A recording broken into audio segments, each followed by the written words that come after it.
morning. We're here in the Austin, Texas area. It's Friday, April the 11th. It's a beautiful morning outside. The purpose of the video is to give you some information.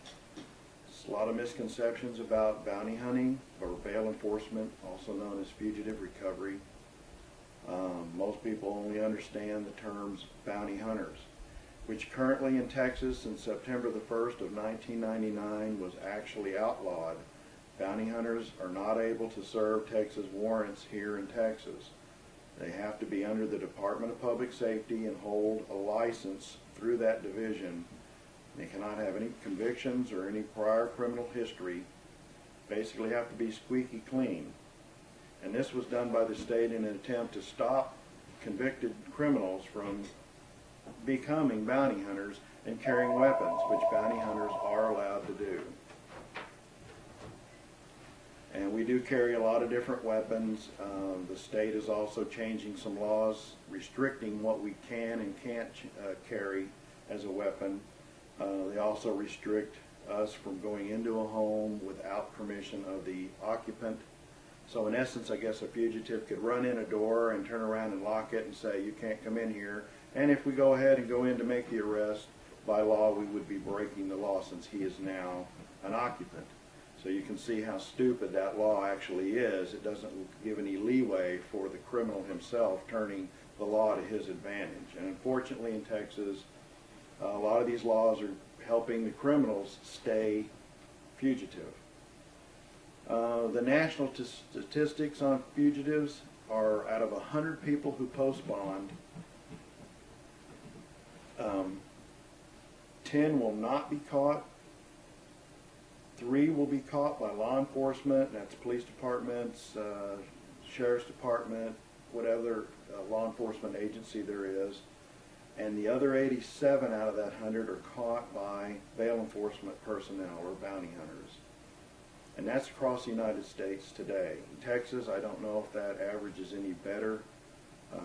We have about a 90% accuracy and recovery rate for my company, and so I guess we're a tad better than what the national average is, but I'm not tooting my horn yet because that can go down pretty quickly depending on if you get a whole string of folks that you just can't find. A lot of them go so far away when they run too, it's economically not worth going after them. So how did bounty hunting get started? Actually, in England in the 1500s, there was chattel laws. Chattel is actually furniture or household possessions, and individuals were securing properties that were being held, and that's how bounty hunters and bondsmen actually used to look at the fugitive, because they are a part of chattel. They're part of belongings or furniture or whatever of the person who puts up the surety bond, which mostly is attorneys or bail bondsmen. And that's why there's been a lot of damage done to individuals from bounty hunters and others, people involved in the enforcement part of it, because they don't really treat people like they're human beings. They just consider them a piece of furniture or whatever. They don't care. They don't give them any human resonance to the fact that they're a live person and have rights. So you'll hear of individuals, bounty hunters, throwing somebody in the trunk of a car and driving them across the state and leaving them in there for a couple of days and not feeding them. And you know, you hear of these atrocities, and they really are. It's not right to treat people this way. Even though the person's a criminal, and maybe not a convicted criminal, but has done a criminal act and is a fugitive from the law, it doesn't give anyone the right to abuse them. So my division, we do try our best to show everyone the basic common courtesies after we've made the arrest. If they haven't eaten, we will feed them.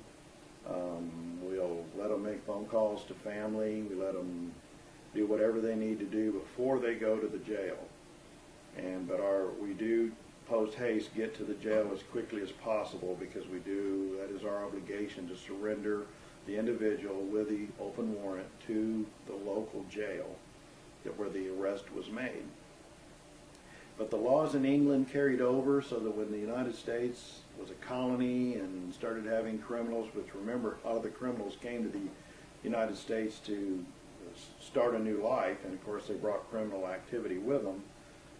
regular citizens got together and they adopted these laws from England about bail bonds and enforcement. So anyone who went after an individual who was on a bond and had not shown up in court and was running, they became known as originally bounty killers. And this really caught on a lot in the 1800s because you see the old Wild West. You see the individuals out on horseback hunting down a wanted criminal. They would shoot him in the back or whatever just to be able to put him on a horse and drag him into the sheriff, because the original warrants, and they still to this day the warrant says the same thing, is to greetings, bring back the body of, and then the fugitive's name is inserted. So that led the lines of law precedent to be set for individuals to simply kill the fugitive, because you don't have to watch them and keep them from running away again. You don't have to feed them. You don't have to worry about them. You would shoot them, put them on the back of a horse, and however long it took you to get back to the jail for the sheriff that paid the reward, they weren't going anywhere except where you went. So we can't do that today, not that we'd even want to. Only in rare circumstances does a fugitive get killed, and that's usually because of self-defense issues from the hunter and the fugitive having a weapon. And personally, I don't carry a firearm for enforcement. I've been doing enforcement for over 20 years. I started in Tennessee, and when I came home to Texas, I continued it here. I don't use a firearm of any kind because I personally don't want to take someone's life. I've had guns pulled on me, knives, screwdrivers, hatchets, axes, and bats, and whatever else. But I've always handled it either through force or through talking and gotten the individual secured and under arrest. I currently use the police issue. It's the Taser series, which is, this is the the 18L for the laser. It does have the laser sight. Actually will shoot exactly where the laser goes. The probes come out. They are fishhook type. They will enter the skin and they do not come back out except by removal with a knife, or just to pull them through the flesh, which is very painful. It's only a 50,000 volt taser, which I think that's the maximum charge you can get.